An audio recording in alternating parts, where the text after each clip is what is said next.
नमस्कार, मराठमोळ्या recipes bye Sunita या आपल्या चॅनलवर सर्वांचं खूप खूप स्वागत आहे। उन्हाळी वाळवण रेसिपीमधील आजची आपली रेसिपी आहे मिश्र डाळींचे सांडगे। तर अगदी खमंग असे हे मिश्र डाळीचे सांडगे कसे करायचे यासाठी व्हिडिओ अगदी शेवटपर्यंत जरूर बघा आणि आवडल्यास लाईक सुद्धा जरूर करा आणि चॅनलवर जर नवीन असाल तर चॅनलला सबस्क्राइब सुद्धा जरूर करा। चला तर मग पटकन रेसिपीला सुरुवात करूयात। सांडगे हे प्रत्येक भागात वेगवेगळ्या पद्धतीने केले जातात। काही ठिकाणी फक्त मटकीच्या डाळीचे, तर काही ठिकाणी मुगाच्या डाळीचे, तर काही ठिकाणी फक्त हरभऱ्याच्या डाळीचे सुद्धा सांडगे करतात। पण आपण इथे आज मिश्र डाळीचे सांडगे बनवणार आहोत। म्हणून इथे मी अर्धा किलो मटकीची डाळ घेतली, ती व्यवस्थित निवडून स्वच्छ करून घेतली आणि यामध्ये मिक्स करण्यासाठी अर्धा किलो डाळीसाठी 250 ग्रॅम मुगाची डाळ घेतली आणि 250 ग्रॅम हरभऱ्याची म्हणजे चण्याची डाळ घेतली। सगळ्या डाळी आपण निवडून स्वच्छ करून घेतलेल्या आहेत। हे झालं डाळींचं वजनी प्रमाण। आता वाटीच्या प्रमाणात सांगते। 2 वाटी मटकीची डाळ, 1 वाटी हरभऱ्याची डाळ आणि 1 वाटी मुगाची डाळ घ्यायची।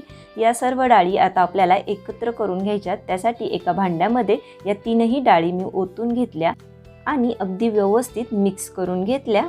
आता या आपल्याला स्वच्छ धुवून घ्यायच्या आहेत, तर त्यासाठी यामध्ये पाणी घालूयात आणि अगदी चोळून चोळून 1-2 वेळा पाण्याने या आपल्याला स्वच्छ धुवून घ्यायच्या आहेत। तर बघा याप्रमाणे डाळी मी चोळून अगदी व्यवस्थित धुवून घेतल्या आणि आता यामध्ये पुन्हा पाणी घालून घेऊयात आणि 7 ते 8 तास या डाळी आपल्याला भिजवून घ्यायच्या आहेत। तर आता यावर झाकण ठेवते आणि 7 ते 8 तास हे आपण असंच भिजत ठेवूयात। तर बघा रात्री या डाळी मी भिजत घातल्या होत्या आणि दुसऱ्या दिवशी सकाळी आपण पाहूयात। बघा या डाळीवर थोडासा फेस आल्यासारखा झालेला आहे, म्हणूनच काही ठिकाणी या सांडग्यांना फेसाचे सांडगे असे सुद्धा म्हणतात। तर बघा रात्रभर भिजल्यानंतर डाळी आपल्या अगदी व्यवस्थित अशा भिजलेल्या आहेत। आता पुन्हा आपल्याला त्या चांगल्या चोळून चोळून 2 वेळा धुवून घ्यायच्या आहेत, म्हणजे याचा वास वगैरे सुद्धा येणार नाही आणि हा जो फेस आहे तो सुद्धा निघून जाईल।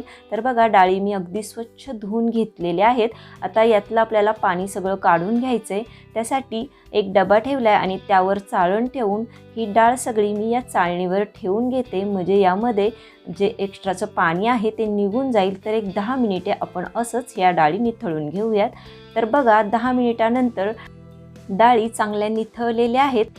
आता या आपल्याला वाटून घ्यायच्या आहेत। तर त्यासाठी इथं मी एक मिक्सरचं भांडं घेतले आणि थोडी थोडी डाळ या भांड्यामध्ये घालून मी वाटून घेणार आहे। तुम्ही हवं तर पाट्यावर वाटून घेतली तरी देखील चालेल। तर बघा यामध्ये आपल्याला अजिबात पाणी घालायचं नाही, तर पाणी न घालता मी असं जाडसर अशी ही डाळ वाटून घेतली आहे।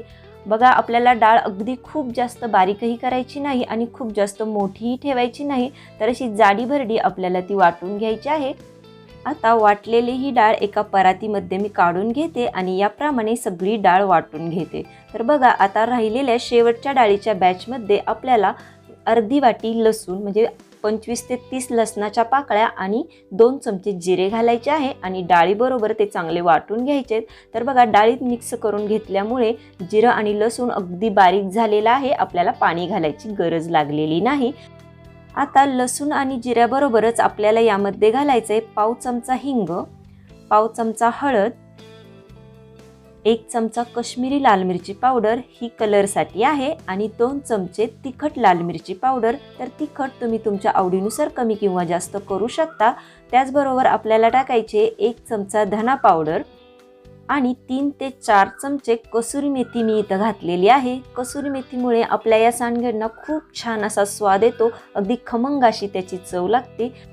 तुमच्याकडे अजून काही जिन्नस यामध्ये घालत असतील तर कमेंट करून मला अवश्य सांगा। आता यामध्ये आपण घालूयात चवीपुरतं म्हणजे 1.5 ते 2 चमचे इतकं मीठ आणि त्याचबरोबर अर्धी वाटी बारीक चिरलेली कोथिंबीर यामध्ये मी घातलेली आहे। आता हे घातलेले सर्व जिन्नस या वाटलेल्या डाळींमध्ये आपण चांगले कालवून मिक्स करून घेऊयात। हे आपण पाहतोय डाळी भिजवून केलेले फेसाचे सांडगे। तर मटकीची डाळ भरडून आणून त्याचे सांडगे कसे करायचे याची रेसिपी सुद्धा आपल्या चॅनलवर अपलोड केलेली आहे। लिंक खाली डिस्क्रिप्शन बॉक्समध्ये दिलेली आहे, लिंकवर जाऊन अवश्य बघा। तर बघा आता आपलं सांडग्याचं पीठ व्यवस्थितरित्या मळून तयार झालेलं आहे। आता हे आपण एका दुसऱ्या भांड्यामध्ये काढून घेऊयात। सगळं पीठ याप्रमाणे या भांड्यामध्ये मी काढून घेतले आणि आता यावर झाकण ठेवूयात आणि एक 10 मिनिटे याला आपल्याला असंच मुरत ठेवायचं आहे. म्हणजे आपण घातलेले सगळे जिन्नस आहे हे या वाटलेल्या डाळीमध्ये चांगले मुरतात आणि आपले सांडगे चांगले खमंग असे तयार होतात. तर बघा 10 मिनिटानंतर आपण पाहूयात पीठ आपलं खूप छान असं भिजलेलं आहे. आता याचे आपल्याला सांडगे घालून घ्यायचे आहेत. आता यातील थोडं थोडं पीठ हातात घ्यायचं आणि एखाद्या कापडावर किंवा कागदावर आपल्याला याचे सांडगे घालून घ्यायचे आहेत. तर बघा याप्रमाणे अगदी छोटे छोटे आपल्याला याचे सांडगे तयार करून घ्यायचे आहेत. म्हणजे खूप जास्त बारीकही नाहीत आणि अगदी मोठेही नाहीत असे आपल्याला सांडगे तयार करून घ्यायचे आहेत. तर बघा भिजवलेल्या डाळीचं पीठ असल्यामुळे हाताला आपल्याला पाणी लावायची सुद्धा गरज लागत नाही. अगदी पटापट ते तोडून तयार होतात. याप्रमाणे सगळ्या पिठाचे सांडगे तोडून घेऊयात आणि 2 दिवस उन्हामध्ये चांगले कडकडीत असे वाळवून घेऊयात. पहिल्या दिवशी वाळवताना आपल्याला यावर एखादा पातळ सुती कपडा टाकून घ्यायचा, म्हणजे यावर धूळ किंवा कचरा वगैरे बसत नाही. तर बघा याप्रमाणे आता मी सांडगे सुकत टाकलेले आहेत आणि 2-3 दिवस उन्हात चांगले कडकडीत असे ते वाळवून घेणार आहेत, म्हणजे ते वर्षभर अगदी आरामात टिकतात. तर बघा 3 दिवसानंतर मी तुम्हाला दाखवते अगदी खमंग असे आपले मिश्र डाळीचे सांडगे इथं तयार झालेले आहेत. तुम्ही पाहू शकता याला रंगसुद्धा खूप छान आलेला आहे आणि याचा सुगंधसुद्धा संपूर्ण घरामध्ये दरवळलेला आहे. हे सांडगे वर्षभर असेच टिकावेत म्हणून एका पॉलिथिनच्या पिशवीमध्ये भरून ते हवाबंद डब्यामध्ये ठेवावेत, म्हणजे हे असेच राहतात आणि हवे तेव्हा तुम्ही याची भाजी करून खाऊ शकता. आणि हे खराब होऊ नयेत म्हणून 1-2 महिन्यातून याला अगदी तासभर ऊन देऊन घ्या, म्हणजे हे असेच राहतात. तर बघा इथं काही सांडगे मी तळून बघितलेले आहेत, हे तुम्ही असेच सुद्धा खाऊ शकतात, खूप छान लागतात. आता याची मी भाजीसुद्धा करून बघितलेली आहे. आमच्याकडे याची सुक्की भाजी फार आवडते म्हणून मी सुक्की भाजी तयार केलेली आहे. तुम्ही पाहू शकताय खूप छान खमंग आणि चटपटीत अशी ही दिसत आहे. पाहूनच तोंडाला अगदी पाणी सुटलेलं आहे. तर असे हे मिश्र डाळीचे सांडगे तुम्ही एकदा नक्की करून बघा आणि आजची आपली ही रेसिपी कशी वाटली हे मला कमेंट करून नक्की सांगा. व्हिडिओ आवडल्यास एक लाईक जरूर करा आणि आपल्या मित्रमैत्रिणींसोबत सुद्धा शेअर करा. व्हिडिओ पूर्ण पाहिलात त्याबद्दल खूप खूप धन्यवाद. पुन्हा भेटूयात अशाच एका नवीन रेसिपीसोबत. तोपर्यंत बाय बाय.